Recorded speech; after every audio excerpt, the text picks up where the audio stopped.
so I'm rolling, just look at me the whole time. Yep.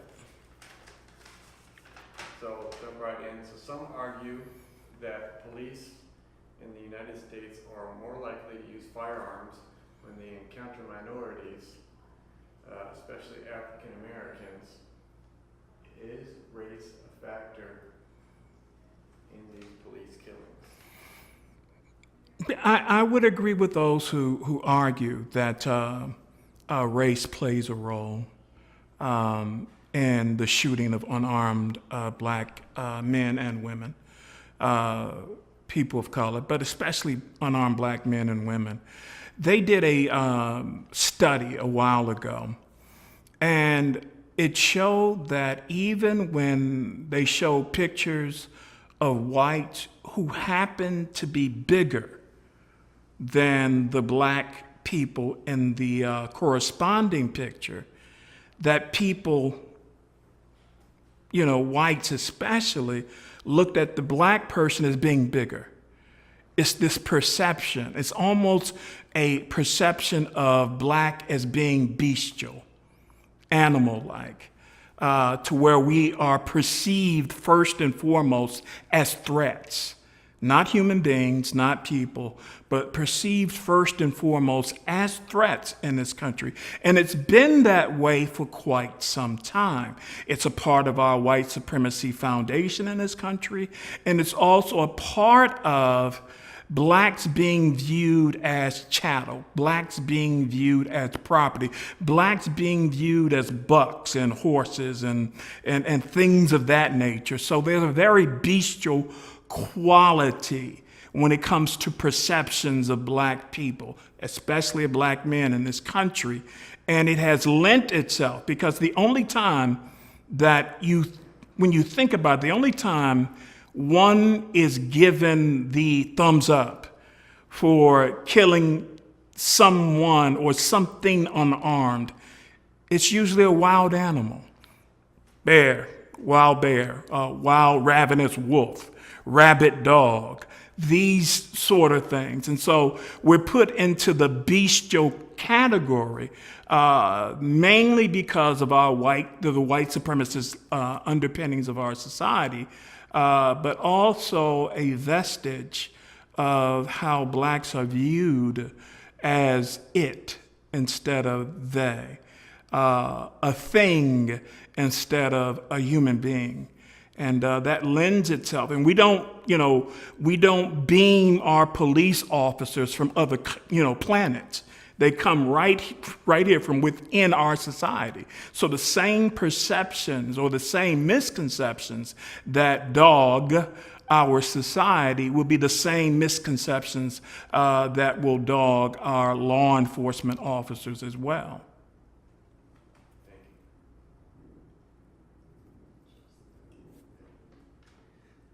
So the latest cases once again raised questions about the U.S. justice system, which many say widely discriminates against African Americans and other minorities. Do you think the criminal justice system treats whites and blacks equally? No. The criminal justice system does not treat black and whites equally. They don't, never have. That's statistical, that's historical, and that's anecdotal. I mean, I think about when I've talked to people who happen to be white, and my wife and I have done workshops and seminars, anti-racism workshops and seminars. And if you ask the question, well, how many times have you been pulled over by the police? Not many white hands go up, but you better the black males' hands go up. They shoot up, because there's this over-policing of the black community. And this started back with the slave patrols back in South Carolina, I believe in the 1670s. We see that our first slave patrols where blacks, even if they happened to be quote unquote free blacks, were treated as if they were slaves, treated, as I said before, first and foremost as a threat. first and foremost as someone that needs to be policed, that needs to be watched, that people need to keep tabs on. And so when you have this perception of the color of someone's skin being criminalized, and that's what's happened, is that black and brown skin has been criminalized. So there's never a moment's hesitation, for the most part, a moment's hesitation when it comes to thinking in the same sentence or in the same breath, black, criminal, black equals criminal. Because that's what happens when the color of your skin is criminalized, is that every black person is a criminal, no black person is up to anything good. And so when you look at the sentencing data, blacks are being sentenced more for the same offenses as whites are. When you look at mass incarceration, the prison industrial complex in America, black and brown people are put into that system more than anyone else. When you look at the crimes that were committed, by mostly white people on Wall Street in 2008, these are documented crimes. Fortune 500 companies, these Wall Street firms stealing money, from people or gambling, casino capitalism, gambling with the money of the people. How many of them were indicted even? Not just convicted, but how many were even indicted? How many of them went to trial? 0. So but yet and still, they're never looked at as criminal. They don't have the same perception of those mostly white people on Wall Street. As a matter of fact, these people are invited to the parties. They're invited to the upper echelons of power. They're invited to the White House. They're invited, to these places and treated as respectable. But the black person or the Hispanic person in the ghetto or in the projects, no. Color of your skin is criminalized, and you're looked at as being habitually and perpetually criminal, even though the crimes of people who happen to be white rise to the same level and sometimes even higher. Great. In general, law enforcement officers are given a lot of legal latitude to use force without fear of punishment. In almost all cases, the question is whether the officer's decision to use deadly force was reasonable or not. Do officers have too much leeway in deciding whether to use force? Yeah, I do think that officers have too much leeway to use deadly force and to use force, period. The case where the man, I don't know if it was 1 or 2 years ago, but the man in Florida who was laying down on the ground with his hands up.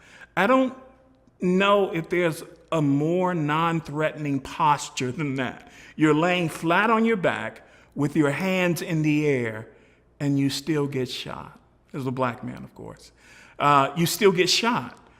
So, yeah, I would say that police officers have too much. I think that decision-making power, to a certain extent, needs to be tamped down and taken out of their hands, because there is absolutely, positively no excuse for unarmed people being shot and killed in the way that they are, especially unarmed black people. Now, Justine Diamond, a person who was here in Minnesota on vacation, was shot and killed, and she happened to be white, by a police officer. So it doesn't just happen to blacks. But the question was asked more after her shooting than it was after the shooting of unarmed black people. So we see a difference even when we talk about solutions. Solutions were rarely talked about, at least not in the broader community, when we talked about the shooting of unarmed black people, as it was when Justine Diamond, a white woman from Australia who was tragically shot and killed by a Minneapolis police officer. All right, thank you. Come to the end already. So last question. Police in the U.S. are very rarely prosecuted for shootings, especially if the victim is African American.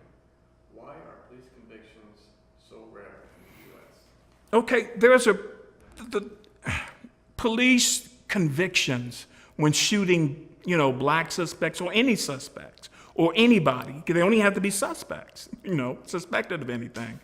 But I believe that the conviction rate is so minuscule when police officers shoot citizens for some practical reasons, not necessarily racial. The prosecutor who would have to prosecute that police officer has to work daily with law enforcement. They depend on law enforcement to make their cases. They depend on law enforcement to have high conviction rates as prosecutors. Judges count on law enforcement officers to make their judgments, to make their decisions on the bench. So there's a relationship that's not necessarily racial, ethnic in that regard, that law enforcement officers are given the benefit of the doubt from these people in the criminal justice system because they depend very heavily on law enforcement to do their jobs, to make the convictions, to make the decisions while they're sitting on the bench. Now, there's also a racial and ethnic component of this, is that systems and institutions are not immune to the systemic and institutional racism that this country has suffered from since its inception. So these institutions are infected with that virus, knowingly and unknowingly. And until you eradicate this thing called white supremacy, and this is how we come to where we've come in places like St. Louis, in places like Florida, in places like Minnesota, in places like New York, over and over again, white supremacy, because it is usually a white cop or a black or brown suspect that's, locked in this quote unquote conflict, is that what you see is that white supremacy affords you the benefit of the doubt. That A, black people equals criminals, or black and brown people equals criminals. B, white person is given the benefit of the doubt because of white supremacy, because white supremacy has its privileges, like American Express, membership has its privileges, that you are given the benefit of the doubt, and especially if you are a white person in law enforcement, you're given an extra layer of the benefit of the doubt. And I've failed to understand why that is the case, given, as I said, we don't bring in police officers from other planets. The same biases, the same prejudices, the same bigotry that plagues our society is the same bigotry, prejudice, and bias that plagues our law enforcement, our justice departments, our criminal court systems. It's the same bias because it is inevitably operated by human beings who are infected by this. And we have not engaged in that conversation. We have not engaged in that revolution of eradicating white supremacy and becoming a more equitable society. We haven't engaged in that fight, not wholeheartedly, not yet, not at all. So that's where we find ourselves in 2017, is we still have yet to do the hard work of uprooting and eradicating white supremacy. That does make these things more likely to repeat, more likely to continue the cycle of the criminalization of black and brown skin and the brutalization of black and brown bodies by law enforcement officers and the criminal court system. Excellent job. All right.